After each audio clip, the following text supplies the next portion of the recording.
بسم اللہ الرحمن الرحیم۔ غوثیہ وائس میں خوش آمدید سامعین۔ ہم آج کی اس ویڈیو میں آپ سے ذکر کریں گے نبی رحمت حضرت محمد مصطفیٰ احمد مجتبیٰ صلی اللہ علیہ وآلہ وسلم کے معجزات کا۔ وہ لوگ، وہ مسلمان، وہ عاشقان رسول صلی اللہ علیہ وآلہ وسلم جو نبی رحمت صلی اللہ علیہ وآلہ وسلم سے سچی محبت اور عقیدت رکھتے ہیں، اور تمام مسلمانان عالم کے لیے یہ ویڈیو انتہائی اہمیت کی حامل ہے۔ لیکن تفصیلات میں جانے سے قبل آپ سے گزارش ہے کہ اگر آپ ہمارے یوٹیوب چینل پر نئے ہیں تو اسے ضرور سبسکرائب کر لیں تاکہ ہماری ہر نئی آنے والی ویڈیو کا نوٹیفیکیشن آپ کو مل سکے۔ سامعین، رسول پاک صلی اللہ علیہ وآلہ وسلم کے بہت سے معجزات ہیں جن کی تعداد 1000 سے بھی زیادہ ہے۔ ابن قیم رحمۃ اللہ علیہ نے اغاثۃ اللفان جلد 2 صفحہ نمبر 347 پر صراحت کے ساتھ بیان کیا ہے کہ ان معجزات میں سے کچھ رونما ہو کر ختم ہو چکے ہیں اور کچھ جب تک اللہ چاہے گا باقی رہیں گے۔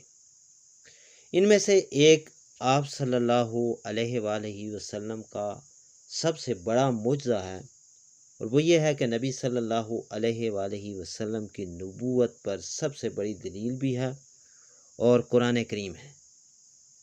یعنی قرآن کریم بھی ایک ایسی چیز ہے کہ اس کی آیات ہمیشہ ہمیشہ باقی رہیں گی، ان میں کسی قسم کی کوئی تبدیلی واقعہ نہیں ہوگی۔ قرآن کریم اس اعتبار سے بھی معجزہ ہے کہ اس میں دیے جانے والے احکامات محکم ہیں اور پوری بشریت مل کر بھی ایسے قوانین نہیں بنا سکتی۔ اس کے علاوہ اگر آپ کے دیگر معجزات کا ذکر کیا جائے تو اسرا اور معراج کا معجزہ ہے کہ قرآن کریم نے اسرا کا ذکر بالکل صراحت کے ساتھ کیا ہے، اور اسی طرح واقعہ معراج بھی ہے جو کہ ایک بہت بڑا معجزہ ہے۔ اس کے علاوہ چاند کے 2 ٹکڑے ہونے کا معجزہ قرآن کریم میں بھی اس کا ذکر موجود ہے، اور احادیث مبارکہ میں متواتر حد تک اس معجزے کا ذکر ملتا ہے، جیسا کہ ابن کثیر رحمۃ اللہ علیہ نے ذکر کیا ہے اور علماء کرام کا اس بارے میں اجماع ہے۔ سامعین، اس کے علاوہ نبی کریم صلی اللہ علیہ وآلہ وسلم کے سامنے پڑے ہوئے تھوڑے سے کھانے میں اتنا اضافہ ہو جانا کہ پورا لشکر ہی اس سے سیر ہو جائے اور پھر بھی کھانا بچ جائے، یہ واقعہ بھی صحیح بخاری اور مسلم سمیت دیگر کتب حدیث میں موجود ہے، اور یہ بھی نبی کریم صلی اللہ علیہ وآلہ وسلم کا ایک بڑا معجزہ ہے۔ آپ صلی اللہ علیہ وآلہ وسلم کی انگلیوں سے پانی بہنا اور تھوڑا سا پانی اتنا زیادہ ہو جائے کہ پورا لشکر اس سے پانی پی کر سیر ہو جائے اور وضو بھی بنا لے، اس بارے میں بھی احادیث مبارکہ بخاری و مسلم میں موجود ہیں کہ نبی کریم صلی اللہ علیہ وسلم کے پاس تھوڑا سا پانی جو ہے وہ بھی بہت زیادہ ہو جاتا ہے۔ اس کے علاوہ نبی صلی اللہ علیہ وآلہ وسلم کی جانب سے مستقبل کی پیشن گوئی اور پھر وہ چیزیں اسی طرح رونما ہوئیں۔ آج بھی ہم کچھ باتیں اسی طرح ہوتی دیکھ رہے ہیں جیسے نبی کریم صلی اللہ علیہ وسلم نے اپنے زمانے میں بتلائی تھی۔ اور اس کے علاوہ جب نبی صلی اللہ علیہ وآلہ وسلم نے منبر بنوایا اور کھجور کے تنے کو چھوڑ دیا تو وہ آپ کے فراق میں رونے لگا۔ یہ چیزیں بھی جو ہیں وہ احادیث سے ثابت ہیں۔ آپ صلی اللہ علیہ وآلہ وسلم کے متعلق گو کے گواہی دینے کا واقعہ اور اس کی تحقیق کے بارے میں اگر بات کی جائے تو سیدنا عمر بن خطاب رضی اللہ تعالیٰ عنہ کی روایت ہے، حدیث بیان کرتے ہیں کہ رسول پاک صلی اللہ علیہ وسلم اپنے صحابہ کی مجلس میں تشریف فرما تھے کہ بنو سلیم کا اعرابی حاضر ہوا جس نے گو کا شکار کر کے اپنی آستین میں اس کو رکھا ہوا تھا۔ اس کو وہ اپنے سفر میں لے جا رہا تھا۔ اس نے لوگوں کی ایک جماعت دیکھی تو کہنے لگا کہ یہ جماعت کس شخص پر ہے؟ تو لوگوں نے کہا کہ یہ وہ شخص ہے جو کہتا ہے کہ میں نبی ہوں۔ تو وہ اعرابی لوگوں کو چیر کر آگے نکل گیا، پھر نبی صلی اللہ علیہ وآلہ وسلم کی طرف متوجہ ہوا اور کہنے لگا کہ اے محمد صلی اللہ علیہ وآلہ وسلم، عورتیں تجھ سے زیادہ جھوٹے لہجے والی نہیں ہیں اور تم سے زیادہ برا مجھے کوئی نہیں لگتا، یعنی نعوذ باللہ اس نے یہ الفاظ استعمال کیے۔ اگر مجھے میری قوم عجول اجلت والے کے نام سے موسوم نہ کرتی تو میں تمہیں جلدی سے قتل کر دیتا اور تیرے قتل سے تمام لوگوں کو خوش کر دیتا۔ سیدنا عمر رضی اللہ تعالیٰ عنہ کہنے لگے یا رسول اللہ صلی اللہ علیہ وسلم، مجھے اجازت دیجیے کہ میں اسے قتل کر دوں۔ نبی کریم صلی اللہ علیہ وآلہ وسلم نے فرمایا کیا تجھے معلوم نہیں کہ حوصلے والا آدمی قریب ہے کہ نبی بن جائے؟ پھر وہ شخص رسول اللہ صلی اللہ علیہ وآلہ وسلم کی طرف متوجہ ہوا اور کہنے لگا مجھے لات و عزا کی قسم ہے کہ میں تجھ پر ایمان نہیں لایا۔ تو نبی صلی اللہ علیہ وسلم نے فرمایا کہ اے عرابی، تجھے اس بات پر کس نے آمادہ کیا کہ تو نے یہ بات کہی اور تو نے ناحق کلام کیا اور تو نے میری مجلس کی عزت نہیں کی اور تو اللہ کے رسول کو ہلکا سمجھتے ہوئے کہہ رہا ہے؟ وہ کہنے لگا قسم ہے لات و عزا کی، میں تجھ پر ایمان نہیں لاؤں گا جب تک یہ گو تجھ پر ایمان لائے۔ تو اس نے گو اپنی آستین سے نکال کر آپ صلی اللہ علیہ وآلہ وسلم کے سامنے ڈال دی اور کہنے لگا اگر یہ گو آپ پر ایمان لے آئے تو میں بھی آپ پر ایمان لے آؤں گا۔ اس طرح آپ صلی اللہ علیہ وآلہ وسلم نے فرمایا کہ اے گو، تو گو نے عربی زبان میں کلام کیا جس کو تمام لوگ سمجھ رہے تھے۔ کہنے لگے میں حاضر ہوں اور پھر حاضر ہوں اے رب العالمین کے رسول۔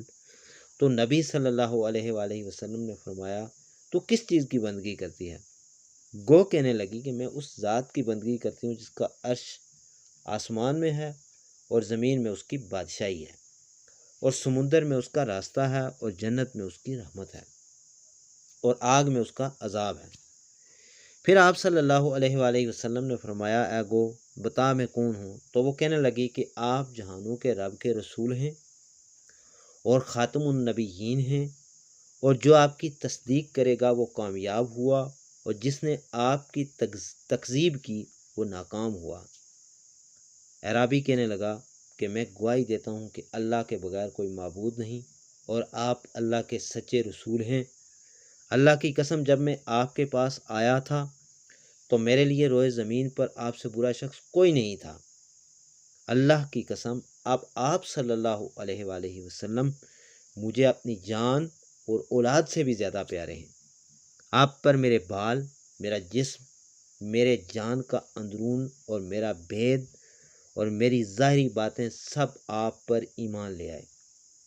تو آپ صلی اللہ علیہ وآلہ وسلم نے فرمایا کہ سب تعریف اس اللہ کے لیے ہے جس نے تجھے اس دین کی ہدایت دی جو بلند ہوتا ہے اور اس پر کوئی غالب نہیں آ سکتا، جس کو اللہ بغیر نماز کے قبول نہیں کرتا اور نماز کو بغیر قرآن کے قبول نہیں کرتا۔ پھر نبی صلی اللہ علیہ وآلہ وسلم نے اسے سورہ فاتحہ اور سورہ اخلاص سکھا دی۔ تو وہ کہنے لگا ایسا کلام میں نے کبھی سادہ نثر میں سنا اور نہ نظم میں جو اس سے اچھا ہو۔ تو نبی کریم صلی اللہ علیہ وآلہ وسلم نے فرمایا یہ کلام رب العالمین کا ہے، یہ شعر نہیں ہے۔ اور جب تو نے قل هو اللہ احد کو ایک دفعہ پڑھا تو گویا تو نے ایک تہائی قرآن پڑھ لیا، اور جب تو نے سورہ اخلاص 2 دفعہ پڑھ لیا تو گویا تو نے 2 تہائی قرآن پڑھ لیا، اور جب تو نے قرآن قل هو اللہ احد 3 دفعہ پڑھ لی تو گویا تو نے تمام قرآن مجید پڑھ لیا۔ اعرابی کہنے لگا ہمارا معبود بہت اچھا ہے، وہ تھوڑی چیز بھی قبول کرتا ہے اور زیادہ چیز عنایت فرماتا ہے۔ پھر آپ صلی اللہ علیہ وآلہ وسلم نے فرمایا اعرابی کو کچھ دے، تو انہوں نے اتنا دیا کہ طاقت سے زیادہ لاد دیا۔ سیدنا عبد الرحمن بن عوف رضی اللہ تعالیٰ عنہ اٹھے اور کہنے لگے یا رسول اللہ صلی اللہ علیہ وآلہ وسلم، میں اس کو اللہ کا قرب حاصل کرنے کے لیے ایک اونٹنی دینا چاہتا ہوں جو بختی اونٹ سے ذرا کم اور اعرابی سے اوپر ہوگی اور 10 ماہ والی ہوگی۔ رسول صلی اللہ علیہ وآلہ وسلم نے فرمایا تم نے وہ بیان کیا جو تم دو گے، اب میں بیان کرتا ہوں جو کچھ اللہ تعالیٰ تجھ کو دیں گے۔ تو انہوں نے کہا فرمائیے۔ تو آپ صلی اللہ علیہ وآلہ وسلم نے فرمایا تجھے کشادہ موتی کی اونٹنی جس کے پاؤں سبز زبرجد کے ہوں گے، اس کی گردن زرد زبرجد کی ہوگی، اس پر ہوجد ہوگا، اس کے اوپر سندس اور استبرق ہوگا، اور جو تجھے اٹھا کر پل صراط سے اس طرح پار کر دے گی جس طرح اچک کر لے جانے والی بجلی ہوتی ہے۔ تو وہ اعرابی نبی صلی اللہ علیہ وآلہ وسلم کے پاس سے چلا گیا تو اس کو 1000 اعرابی ملے جو 1000 چوپایوں پر سوار تھے۔ ان کے پاس 1000 نیزے اور 1000 تلواریں تھیں۔ اس نے انہیں پوچھا تم کون ہو، کہاں جانے کا ارادہ کرتے ہو؟ تو انہوں نے کہا کہ ہم اس جھوٹ کہنے والے سے جنگ کریں گے جو نبوت کا دعویٰ کرتا ہے۔ تو اس اعرابی نے کہا کہ میں گواہی دیتا ہوں کہ اللہ کے بغیر کوئی معبود نہیں اور محمد صلی اللہ علیہ وآلہ وسلم اللہ کے رسول ہیں۔ اس نے کہا تو انہوں نے کہا کہ تو بھی بے دین ہو گیا؟ تو وہ کہنے لگا میں بے دین نہیں ہوا۔ پھر اس نے انہیں اپنا تمام واقعہ سنایا تو سب نے کہا اللہ تعالیٰ کے بغیر کوئی معبود نہیں اور محمد صلی اللہ علیہ وآلہ وسلم اللہ کے رسول ہیں۔ یہ بات نبی صلی اللہ علیہ وآلہ وسلم کو معلوم ہوئی تو آپ صلی اللہ علیہ وآلہ وسلم انہیں ایک چادر میں ملے تو وہ اپنی سواریوں سے اتر کر آپ صلی اللہ علیہ وآلہ وسلم کو چومنے لگے اور کہنے لگے لا الہ الا اللہ محمد رسول اللہ صلی اللہ علیہ وآلہ وسلم، اور کہنے لگے اے اللہ کے رسول ہمیں اپنا حکم سنائیں۔ تو آپ صلی اللہ علیہ وآلہ وسلم نے فرمایا تم خالد بن ولید کے جھنڈے تلے جمع ہو جاؤ۔ راوی نے کہا عرب میں اس بنو سلیم قبیلہ کے علاوہ کوئی قبیلہ نہیں جس کے اکٹھے 1000 آدمیوں نے ایمان قبول کیا ہو۔ مذکورہ بالا واقعہ حدیث کی درج ذیل کتب یعنی طبرانی، ابن المعجم الصغیر اور المعجم الاوسط، مکتبہ شیبیہ اور امام بہقی نے دلائل النبوت کے جلد 3 صفحہ 36 اور دارالکتب العلمیہ اور ابو نعیم نے بھی دلائل النبوہ میں اس کا ذکر کیا ہے۔ تو سامعین، اس طرح حضرت محمد مصطفیٰ صلی اللہ علیہ وآلہ وسلم کے بے شمار معجزات ہیں، واقعات ہیں کہ اللہ کے نبی حضرت محمد صلی اللہ علیہ وآلہ وسلم سے جو معجزات رونما ہوئے۔ دعا ہے کہ پروردگار عالم ہمیں اپنے نبی تاجدار کائنات حضرت محمد مصطفیٰ صلی اللہ علیہ وآلہ وسلم کی سچی محبت نصیب فرمائے۔ یقیناً آپ کو ہماری یہ ویڈیو پسند آئی ہوگی، اسے صدقہ جاریہ سمجھ کر دوسروں کے ساتھ بھی ضرور شیئر کیجیے۔ جلد ہی نئی ویڈیو کے ساتھ ایک بار پھر آپ کی خدمت میں حاضر ہوں گے۔ اس وقت تک کے لیے اجازت دیجیے۔ اللہ حافظ۔